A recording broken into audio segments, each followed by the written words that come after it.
teraz do tego, jak tworzy się komiksy, jakie mamy obecnie komiksy, jakie były moje pierwsze przygody z komiksami. Jak Wam powiedziałam, komiks jest formą scenariusza rysunkowego. Jeśli obetniemy komiksowe dymki, damy je pod kadr, to już ewidentnie mamy scenariusz rysunkowy.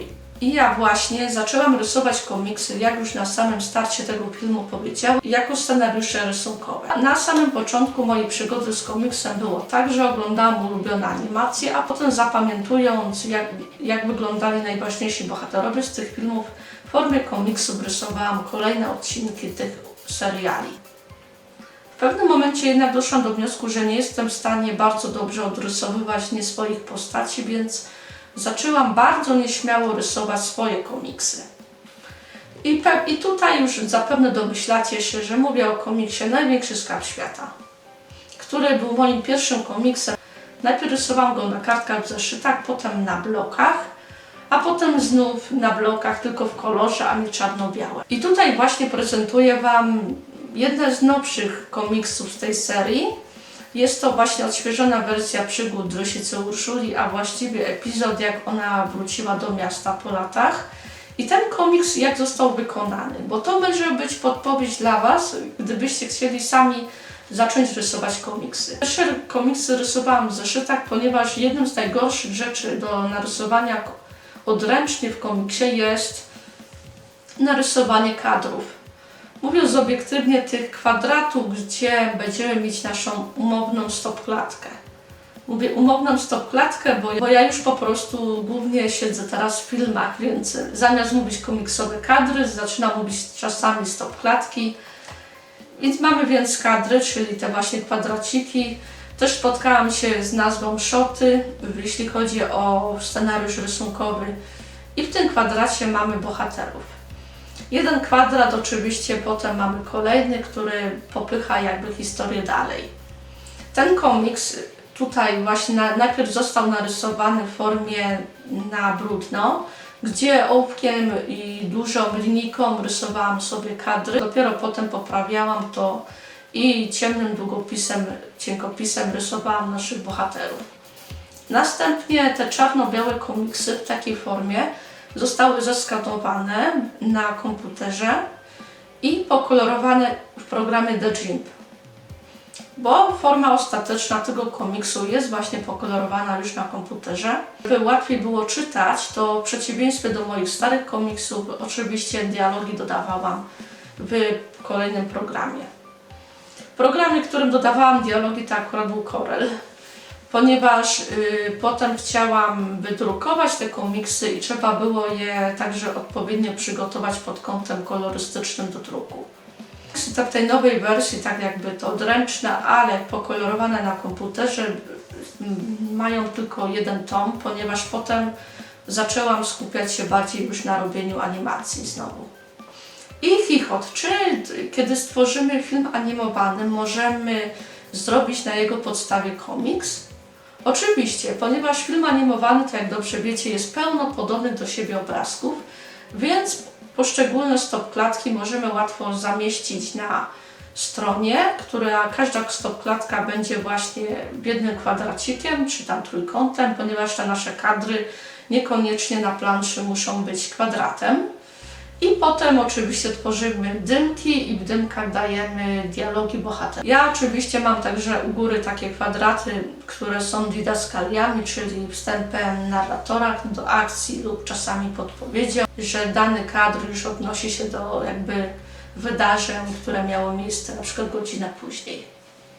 Rysowanie komiksów jest bardzo fajnym zajęciem, jeśli chodzi pod kątem scenopisarskim, ponieważ rysując komiks możemy łatwiej sobie zaplanować naszą animację. Na początek, podobnie jak właśnie przygotowując się do stworzenia filmu animowanego, wykonać szkice naszych bohaterów. Następnie analogicznie jak do filmu animowanego możemy stworzyć te postacie w fazach ruchu przeróżnych i tła.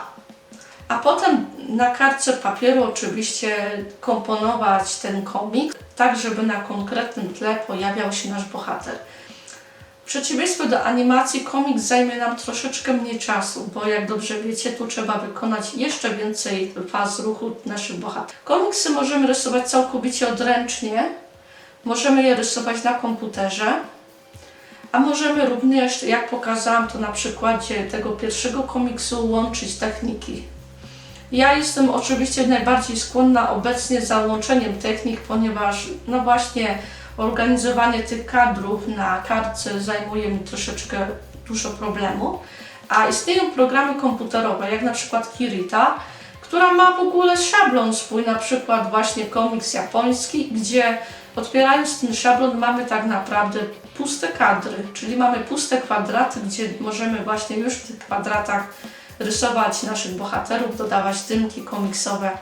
Same dymki komiksowe możemy także sobie narysować w programie, przeróżne ich warianty, a potem te właśnie dymki już zamieszczać w zależności od tego, czy bohater nasz mówi szeptem albo w obcym języku i nie wszyscy bohaterowie go rozumieją. To będzie taki dymek z przerywanymi liniami.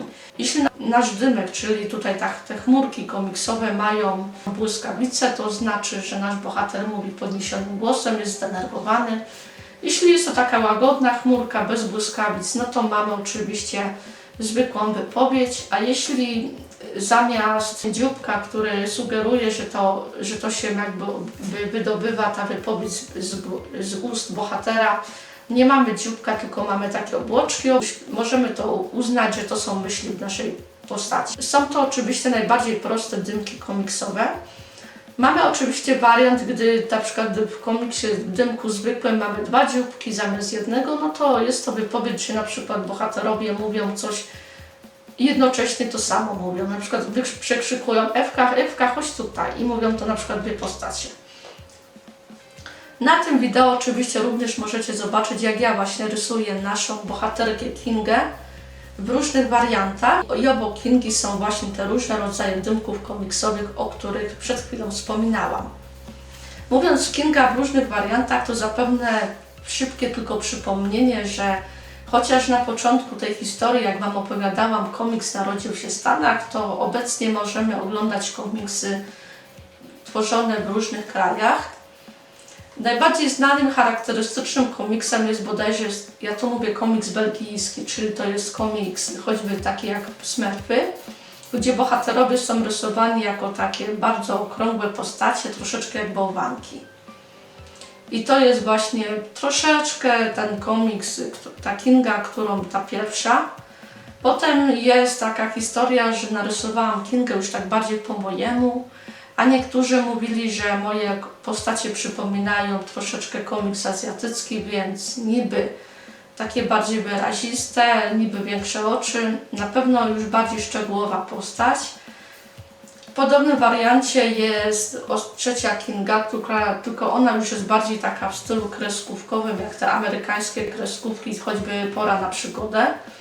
Czyli ta Kinga jest bardziej jak Kinga nadal, ale właśnie tam kreską ma taka zniekształcona jest, o bym powiedziała bardziej. Ostatnia Kinga to jest ta bardziej już Kinga z animacji, choć staram się też bardziej szczegółowo ją narysować, ale jak powiedziałam, obecnie trudno jest mi powiedzieć, czy moje komiksy są bardziej jak komiksy polskie, czy komiksy belgijskie, czy komiksy azjatyckie. Faktem jest to, że kiedy pojawiały się moje pierwsze postacie, osoby, które widziały moich pierwszych bohaterów, podpowiedzieli mi, że moje komiksy przypominają mangę i anime. No i ja pomyślałam sobie, to skoro tak, no to zacznę się bardziej interesować tą mangą i anime. I stąd możliwe, że moje postacie też troszeczkę odziedziczyły mimikę po japońskich bohaterach, zwłaszcza jak się śmieją, albo denerwują, albo płaczą. Chociaż ja sobie mówię, bardziej też zaznaczam nastrój tych bohaterów przez różne rodzaje dymków, bo jednak moje pierwsze komiksy były klasycznymi europejskimi komiksami, chociaż były to głównie fanarty, tak jak już Wam powiedziałam na początku. Ja po latach wróciłam znów do stylu kolorowego, bo jak Wam już powiedziałam, domyślacie, żadne wydawnictwo, powiedzmy, inspirujące się komiksem azjatyckim nie uznaje, że moje komiksy są mangowe. A osoby, które znów nie siedzą w tym klimacie, mówią, że są mangowe.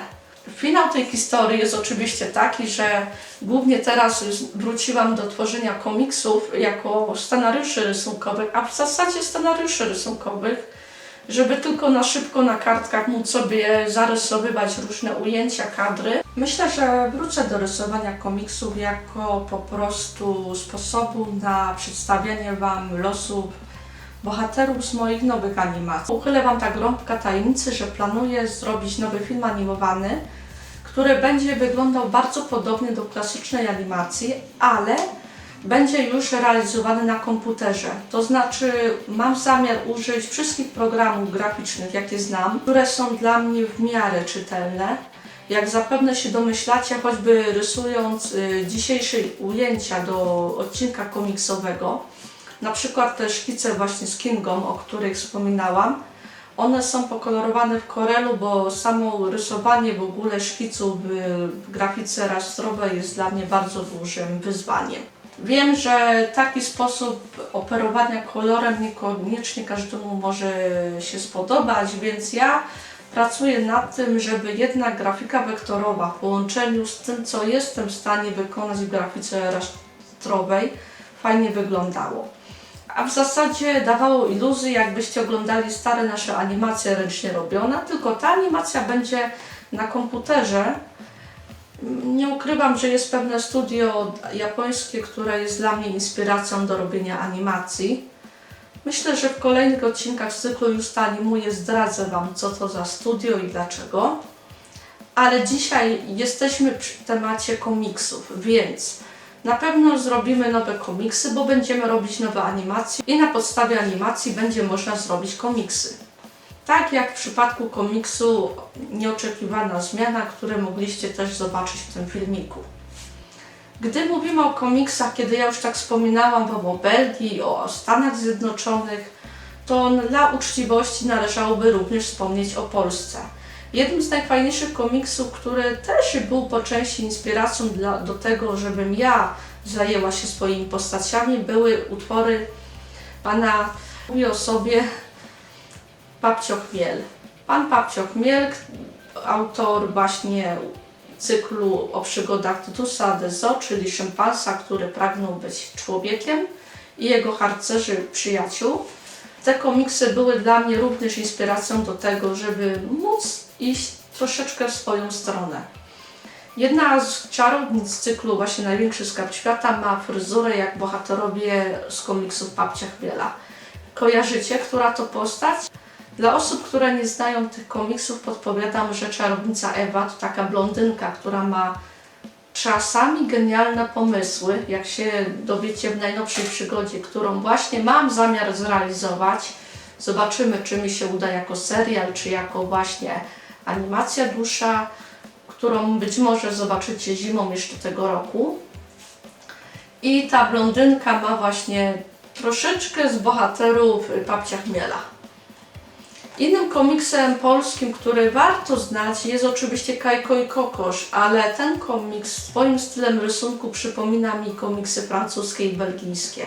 I nie mam tutaj na myśli tego, że chcę powiedzieć, że to plagiat Asterixa i Obelixa. Prawdopodobnie te serie mają ze sobą tyle wspólnego, ile moje komiksy z komiksem azjatyckim, czyli wydaje się, przypomina się, że to jest to, i osoby, które nie interesują się za bardzo mangą i anime, uważają, że to manga i anime, a wydawcy wydawałoby się komiksów nawiązujących do komiksów azjatyckich mówią nie, to nie jest manga i anime.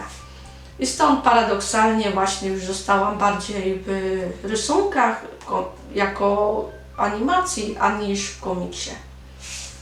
Kiedyś wydawało mi się, że moje postacie mogą być co najwyżej narysowane na komiksie i na podstawie tego można zrobić animację, a teraz paradoksalnie postacie z animacji czasami lądują na strony komiksów.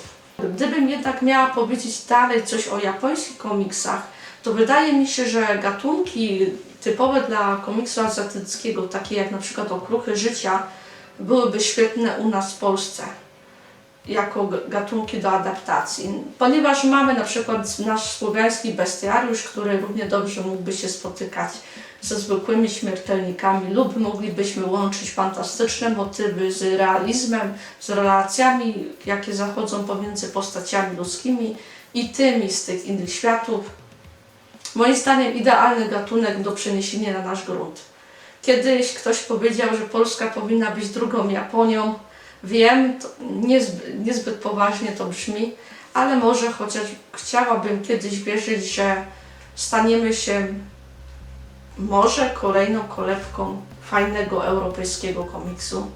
Wszak nasz komiks ma ponad 100 lat i mamy się czym chwalić. Nie tylko mamy możliwość oglądania komiksów wydawanych przez zagranicznych twórców, co oczywiście bardzo dobre, bo takie historie jak Żelazna kurtyna, która nas dzieliła od tego innego świata, to nie jest oczywiście nic dobrego.